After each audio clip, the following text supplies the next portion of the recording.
गृह राज्य मंत्री पंकज भूरे ने किसान कर्ज माफी, एकनाथ खड़से के बयान और प्राथमिक स्कूल शुरू होने जैसे मुद्दों पर प्रतिक्रिया दी।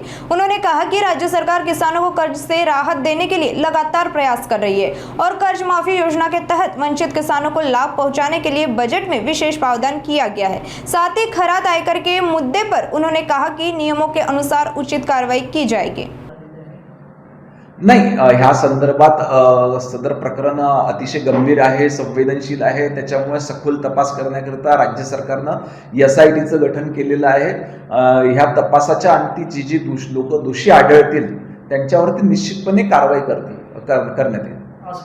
संबंधित असलेल्या अधिकाऱ्यांची चौकशी करण्यात होणार आहे.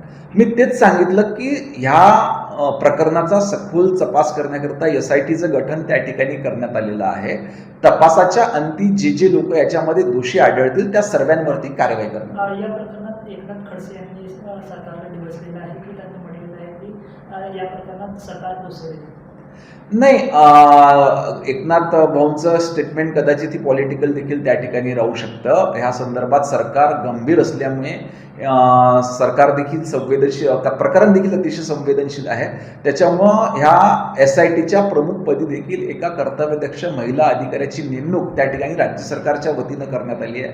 अतिशय गंभीरतेनं ह्या संपूर्ण प्रकरणाची चौकशी चालू आहे आणि चौकशीच्या अंती जे दोषी आढळतील त्यांच्यावर निश्चितपणे कारवाई करण्यात येईल. विदर्भात 15 जूनपर्यंत शाळा सुरू होणार होती, मात्र प्राथमिक शिक्षण समितीच्या वतीने 26 जूनपासून शाळा सुरू करण्याची मागणी केली होती. राज्य सरकारनं आपला अभ्यासक्रम वेळेत पूर्ण होण्याच्या उद्देशानं ह्या तारखा त्या ठिकाणी निश्चित केलेल्या आहे.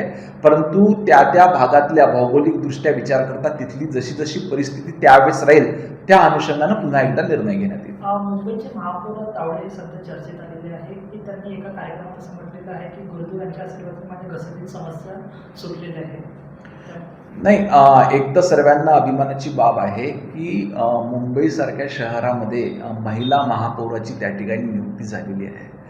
प्रत्येक व्यक्तीची आपली कुठे ना कुठे श्रद्धा असते आणि त्या श्रद्धेच्या मुळे त्यांना जर का त्या ठिकाणी तसा अनुभव आला असेल तर त्यांनी ते वक्तव्य केलेलं आहे. परंतु याचं राजकारण न करता एक महिला त्या ठिकाणी महापौर म्हणून काम करते आहे, मुंबईच्या जनतेच्या भल्याकरिता काम करते आहे, तर आपण त्यांना निश्चितपणे पाठिंबा दिला पाहिजे.